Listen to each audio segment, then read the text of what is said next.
Hi guys, this is Alea Jen and welcome back to my YouTube channel. So for today's video, may nagtanong sa akin kung mahirap ba daw ang Hong Kong. So tinanong ko siya kung hindi mahirap yung Hong Kong kasi yung Hong Kong is nasa top 5 na pinakamayaman na city sa buong bansa. So, ang is yung trabaho daw. Yes, mahirap siya sa mahirap. Kung talaga, hindi naman. Para sa akin, hindi. Pero sa iba, oo. Kasi ang dami nilang ginagawa, guys. Lalo na yung may mga alaga na matatanda. Bubuhatin mo pa yan. Mabali-bali yung likod mo. May mga matatanda dito na alaga. And yung iba is yung mga perfectionist. Yun talaga yung pinakakalaban mo dito. Yung may amo ka na may tililing. So, ayaw nila makita kang masaya. Kasi yung alaga ko nga, pag nakikita niya ako pag masaya, halimbawa, pinapili niya ako sa dalawa, anong kulay yung gusto mo, blue or pink? Sabihin kong blue, hindi niya ibibigay sa akin yung blue, yung pink yung ibibigay niya. So, may mga saltik sila dito.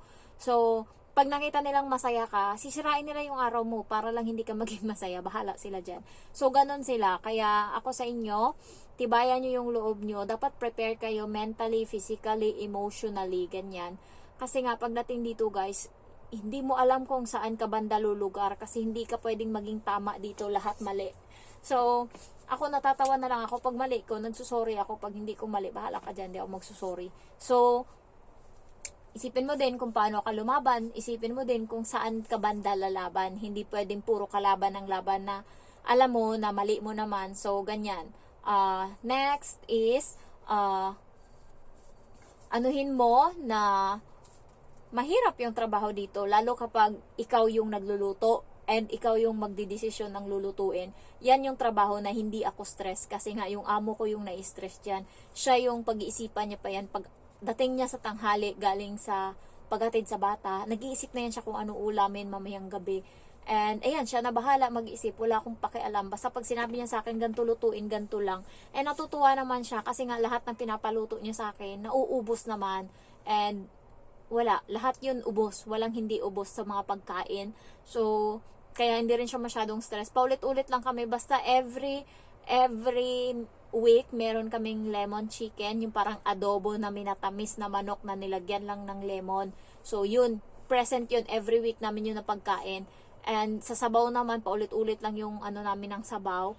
Next is, pag Martes, halo-halo na yung pagkain namin dyan minsan. Basta, merong week na baka yung ulam, pinirito, ganyan lang. So, walang kahirap-hirap yung buhay ko dito. Sa paglilinis din, hindi din ako pressure. Kaya nagtatanong yung mga kaibigan ko kung naninita daw ba yung amo ko, ganyan. Tapos nagtaka sila kasi namaga nga yung mata ko kakatulog.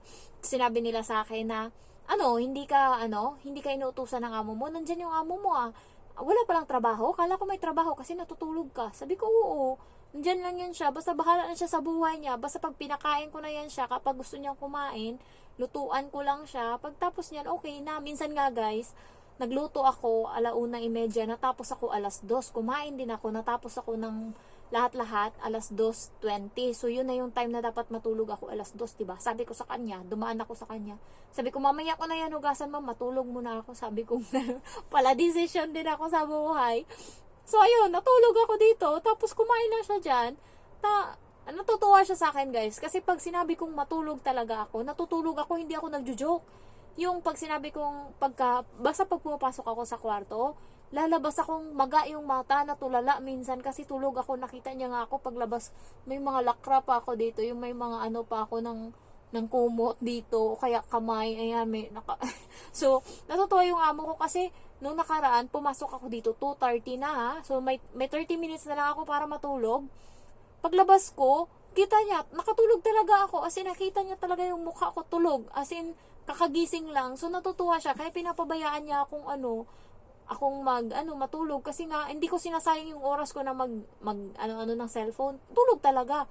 So yun yung natutuwa yung amo ko sa akin. Tsaka hindi ako nagrereklamo ng trabaho.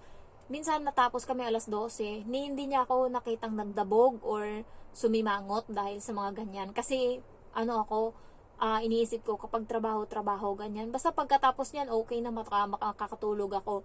Tapos, iniisip ko naman kasi, hindi naman araw-araw ganyan yung magiging routine ko na hindi naman ganyan araw-araw yung pahinga ko ganyan na late. So, may bumabawi din naman. Halimbawa, nung Webes, alas 12 na ako natapos. So, natapos ako maligo, alas 12 na.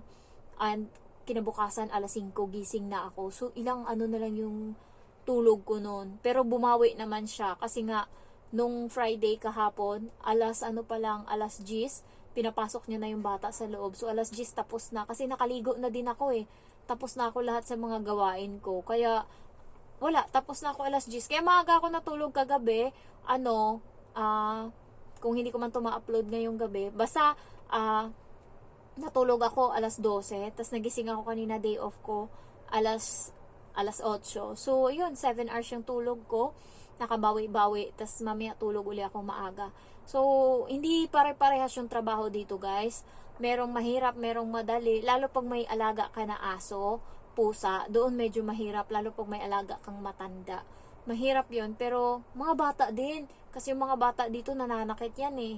Mga bata dito, mga tarantado, naninigaw, pinapahiya ka. Iniisip kasi nila, we are the boss. Ganon, sabi ng alaga ko sa kanya. We are the boss. You are not a family. Ay, nagpanting yung tenga ko. Sabi ko sa kanya, bakit? Pamilya din kita? Ginanon ko. Away kaming dalawa. Tapos sabi ko sa kanya, I don't care. Hala, ginaya. Nagulat ako. Baka mamaya marinig ng amo ko. Sabi pa ng bata, nagkumod-kumod. Hindi ko alam kung ano yan sa Tagalog. Nakalimutan ko na. Bumubulong-bulong. Sabi niya, I don't care. Ganyan. Nagsusulat siya, I don't care. Tapos nagsasalita siya. Sabi ko, hoy, huwag mong babanggitin yan. Sabi ko, ganun, pag marinig ka ng mami mo, sige, mapagalitan ka. Bahala ka dyan, pagalitan tayong dalawa. Basta ako, guys, pinaka-power ko na talaga pag sinabi ko, sige, anuhin mo yung ugali mo. Kaya iwanan talaga kita dito. Babalik akong Pilipinas. Takot yan siya dyan. Sabi niya, ngayon lang naman nangyari ito na sumagot ako. Sabi niya ganun. Hindi na nga mauulit. Uuwi ka pa din. So, yun yung mga time na tatahimik na yan siya kapag sinabi ko ng uwi akong Pilipinas, bahala ka, ikaw magligo ka ng sarili mo, kumain ka ng sarili mo, lahat-lahat, maglaro ka ng sarili mo. Tapos yung, sabi nga ng mga kakilala sa akin, yung bibig ko daw parang gunting. So, pareho nga kaming dalawa ng alaga ko. May isa akong subscriber, iwan ko kung nanonood pa siya ngayon dito sa YouTube ko. Parati ko siyang nakikita kapag nasa VWalk ako. So, may alaga siya na halos kamukha niya na yung alaga niya. Pareho sila ng gupit ng buhok. Kamukha niya talaga. Niloloko ko nga siya. Sabi ko, ikaw ata yung nanay niyan eh. Niloloko ko yung subscriber ko. So, nung narinig niya yung alaga ko, kinausap siya ng alaga ko, tas yung napaka-hyper ng alaga ko, sabi niya, parang 11 na tao, yung 11 na bata yung kalaro mo, ganyan yan siya, ganyan. Sabi niya, sabi ko, oo, hanggang mamayang gabi pa yan, hanggang kung hindi mo yan aawatin, alas 11, alas 12, ay, hyper pa din yan, malikot as in. Sabi niya, grabe yung alaga mo, parang hindi napapagod. Yung alaga ko kasi, inuurat yung alaga niya na walang buhok dito sa noo. You don't have hair! Sabi niya ganun dun sa bata. You don't have hair! Tapos nilalaro niya, tapos tawang-tawa naman yung bata. So, doon kami, nagtatagal kami sa Biwok, nag-ano-ano kami doon. Tapos last time din, may nakita din akong subscriber, tumitingin siya sa akin, tumitingin din ako sa kanya. Akala ko kasi, sasabihin niya, Pinay ka, ganyan. Tapos gulat ako, nagsabi siya, vlogger. Sabi niya ganun, sabi ko, hi! Tapos tumawa ako. Nakakahiya minsan. Buti nga yung alaga ko is maliit pa, wala pang utak masyado, hindi pa nakakapagsumbong. Baka pag nalaman niya kung ano yung ibig sabihin ng vlogger, mapasabi niya pa dito sa mama niya. Kasi maraming beses na niyan na-encounter yung salita na yan eh. Marami akong subscriber dyan sa Biwok. Nandyan sila. Ang dami. Ayan. So, next is, pressured ka dito kapag yung amo mo is nagpapiano, guys, yung gumaganon-ganon, ayan, gumaganon-ganon sa mga gilid-gilid. Yan yung mahirap. Sa akin dito, wala, hayaan ko lang yung sarili ko. Basta kapag sinipag ako, nagpupunas ako ng mga salamin, ganyan, nagaano ako, basta pinupunasan ko yung mga salamin pag okay, good mood ako. Tapos ako sa trabaho ko. Ang nakakapagod lang naman na trabaho ko is yung paglaban ng damit ko. As in, pag nilabhan ko yung mga damit ko na ang bibigat. Tapos hand wash lang ako. Doon ako napapagod na minumura ako sa utak ko yung amo ko. Putang inak talaga, bisit ka talaga. Pero nung nakaraan, Webes, wala sila dito, umalis. And grabe na yung pagod ko. So yun lang yung time na makakapaglaba ako. Tapos hinahabol ko na yung oras. Late na ako. Gusto ko pang matulog dito sa kwarto bago umalis. Hindi ko na magawa. Ginawa ko, inon ko yung nilaban ko sa washing yung damit ko. Tapos sinarado ko lang yung pinto kasi nasa CR yun. And, ayun, kumain ako. Tapos, pag tapos ko, tapos na din siya kasi 39 minutes lang yun paglalaba ng mabilisan. So, yun, para masampay ko lang yung yung mga pantalon ko, ayan. And, ayun na nga, yun lang yung ginagawa ko. Pero pag, grabe talaga yung pagod pag naglalaba. Yun talagang pinaka-hate na hate ko sa lahat. Kahit simula sa Pinas pa ako yung paglalaba. Kaya yung kapatid ko yung naglalaba, tas ako yung nagtaga-tupi. Paborito kong gawin is pagtutupi. Hindi mo na sasabihin, kahit ilapag mo yan dyan, lahat tupiin ko yan, buong araw ako magtupi, walang problema. Pero pag pinalaba ko, yun talagang pinaka-hate na hate ko sa lahat, visit. Ayan, and also yung paglilinis ng CR. Kasi napakadugyot nila dito, guys. May isa akong nabasa na comment na yung amo niya is, yung mga tae is nagtalsikan sa sahig. Ha, grabe naman yan. Ay, grabe talaga, sinabi niya yan. Tapos tawang-tawa kami. Yung akin naman dito, minsan may tumatalsik sa sa may bowl ba. Nakakainis lang. Buti nga ngayon wala na, pero dati meron. So, minura ko yung amo ko sa utak ko. Yung lalaki yung napakadugyot. Tapos yung toothbrush niya, napakabaho. As in, mabaho yung toothbrush niya. Hindi ko alam kung bakit mabaho yung toothbrush niya. Kadiri talaga. Kaya, hindi ako mahawak ng toothbrush niya. Nilalagay ko yan sa kilid. Mabaho. Hindi ko alam. Ayan. Yun yung, alam mo yung lalaki. May hitsura yung amo kong lalaki. Matino, maputi, matangkad. Pero bakit napakadugyot sa lahat ng kadugyutan? Nasa kanya lahat. Ay, as in, buti nga minsan pinapagalitan siya ng amo kong babae. Isang beses siguro nalikan niya yung amo kong babae, tapos mabaho yung bibig niya. Dinala siya ng amo kong babae sa sa dentista, nagpalinis ng ngipin. Pero ngayon, damak-damak kasi. Ayaw magsipilyo. Ayan. So, yun yung nakakaano lang dito sa bahay, yung amo kong lalaki, yung siya yung taga-dugyot. Yung bata, yung mga laruan lang naman yung kinakalat niyan. Pero yung amo kong lalaki, nandyan, maghuhubad yan siya. Dito yan siya maliligo sa kabilang banyo. Tapos, yung damit niyang pinaghubaran, yung brief niya na nakabukangkang, kakahubad lang sa katawan niya, ay, nandyan.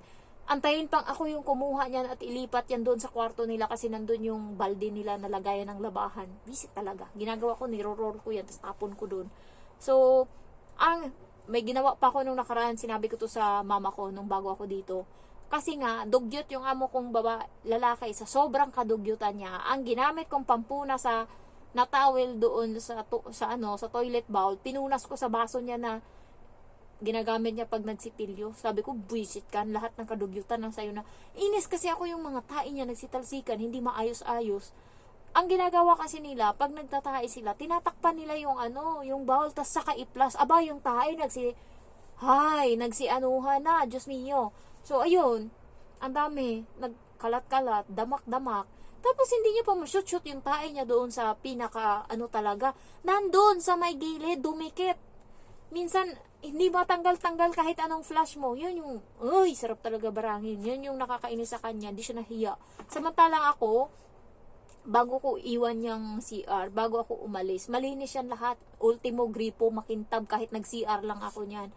Lahat nililinis ko yan, kaya yung amo kong babae, pag ako nadidiri ako, ayaw ko mag-CR doon sa loob na CR. Pero yung amo kong babae, hindi nandidiri. Nagsi-CR siya dito sa CR ko, sa CR namin. Yan, diyan siya nagsi-CR sa umaga. Kasi nga, malinis. Pero sa kanila doon, wala kang masabi, madugyot-dugyot. Pagdating ko doon, di mo maintindihan yung amoy. Yung amo kong babae, may sugat pa yan dito, parang makati, tas hindi natatanggal. Ilang taon na ako dito, 1 year and 6 months na mahigit, mag 7 months na, 1 year and 7 months. Yung kate niya dito, hindi gumagaling. Ngayong araw, matino. Bukas, makate. Makita mo minsan, pagkamot niyang ganun, yung dugo, tumalsik. Ay puta, nakakadiri. Kaya maamo yung kwarto nila dahil dyan sa parang arikis niya na hindi na nagaling-galing. Tawag daw dun yung eczema ba yun. Meron siya niyan, tapos dito sa kamay. Yung bata, meron din minsan. So, yun yung sakit niya na hindi gumagaling-galing. Kaya may amoy yung kwarto nila kasi malansa yun eh. Yung mga amo dito, may mga sila, may mga sakit silang ganyan, yung parang makate. Marami ako nakikita mga Chinese na may mga kate-kate sila sa katawan. So, tayo kahit maitim, at least hindi ganyan. Marami lang tayong tagihawat. Kasi nga, ang dami nating trabaho. Guys, nakakatagihawat lang naman yung madumi sa katawan or sa mukha. Ang gawin lang is maghilamos. Yung sabon ko nga, Dove lang yan eh. Maghilamos, tapos nililinisan ko lang siya ng RDL. Tapos lagyan ko ng moisturizer cream. Yung Nivea, yan yung gamit ko ngayon. Tapos yan, pang cream lang. Yan lang yung ginagawa ko. Kaya yan. Pero pag nakita ko yung parang, namumula na siya, BL na yung ginagamit ko dyan. Siya yung ginagamot ko, BL na. Pero pag hindi, matino lang, Nivea lang yung gamit ko. So, ang daldal ko today kasi bumabawi ako. Ano nakaraan, wala akong mga upload eh. Tapos yung sahod ko bumababa na ngayon kasi nga hindi na ako masyadong masipag and ewan ko, parang nakakaumay na din minsan mag-vlog. So, bumaba yung sahod ko pero at least meron pa din naman. Sumahod pala ako kanina kaya ako, treat myself, charot. So, ayan, thank you for watching guys and I love you all. Bye-bye.